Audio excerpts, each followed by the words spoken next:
ఆయుర ఆరోగ్య ఐశ్వర్యాలతో ఉండాలని కోరుకుంటూ అందుకు తగిన సూచనలు ముఖ్యంగా టూ వీలర్స్ ఆనందంలో టూ వీలర్స్ వేగంగా నడిపి ఇబ్బందులకు గురి కాకుండా ప్రతి ఒక్కరూ కూడా సమన్వయము కొంచెం వేగం తగ్గించి ఉత్సవాలు జరుపుకోవాలని కోరుకుంటున్నాం.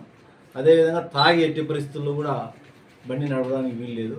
ఆ రోజు కొంత టైం అంటే ఒక 10 నిమిషాల వరకు వెసులుబాటు ఇవ్వగలం, కానీ 12:30 దాటిన తర్వాత ఖచ్చితంగా యాజ్ ఇట్ ఈజ్గా ఫైన్ వేయడం కానీ, వెహికల్ చెకింగ్ కానీ, ట్రాఫిక్ వైలేషన్స్ ఏదైనా ఉంటే కొంత స్ట్రిక్ట్గా వ్యవహరించడం కానీ జరుగుతుంది.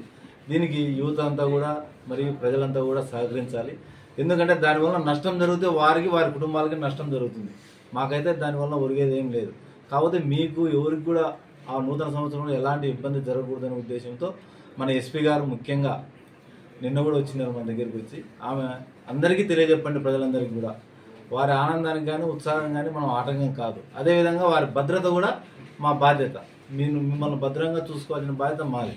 అందువల్ల భద్రతలో భాగంగానే మేము చేస్తాం, కానీ ఆ ఉత్సవాలు వేడుకలు అడ్డుకోవాలని కానీ లేకపోతే మీ ఆనందానికి మేము అడ్డుపడాలని అయితే ఉద్దేశం మాకు లేదు.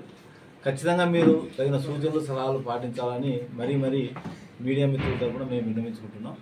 అదేవిధంగా తల్లిదండ్రులు కూడా ముఖ్య విజ్ఞప్తి ఏమంటే, ఆ రోజు పిల్లలందరూ కూడా ఉత్సాహంగా బయటకు పోవాలని చూస్తుంటారు. వారు కూడా సాధ్యమైనంత వరకు కట్టడి చేసి బయట విచ్చలవిడిగా తిరగకుండా, ఒకవేళ బయటకు పోయినా తొందరగా ఇంటికి వచ్చేట్టుగా తగిన సూచనలు పిల్లలకి ఇస్తే తల్లిదండ్రులు కూడా వారికి కూడా బాధ్యత సరిగా నిర్వర్తించినట్లు అవుతుంది. ఎందుకంటే ఏదైనా పొరపాటు జరిగితే అనుభవించాల్సింది ఆ కుటుంబాలే.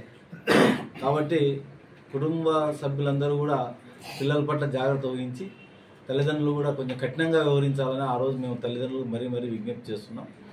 అదేవిధంగా పోలీసు వారికి కూడా ఆ రోజు కొంత ఒక 5-10 నిమిషాల తర్వాత ఖచ్చితంగా సహకరిస్తే అందరూ కూడా క్షేమంగా ఇంటికి వెళ్ళిపోతారు. మేము బాగుంటుంది, మీరంతా కూడా క్షేమంగా వెళ్ళిపోవాలా. నూతన సంవత్సరంలో ఎలాంటి అవాంఛనీయ సంఘటనలు జరగకుండా ఆనందోత్సాహాలతో జరుపుకొని అందరూ కూడా క్షేమంగా ఇల్లు చేరుకోవాలనే ఉద్దేశంతో ఎస్పీ గారు మరీ అందరికీ ఈ విషయాన్ని, ఈ యొక్క సూచనలు ఖచ్చితంగా అందరికీ రీచ్ అయ్యేట్టుగా చేయాలనే ఉద్దేశంతో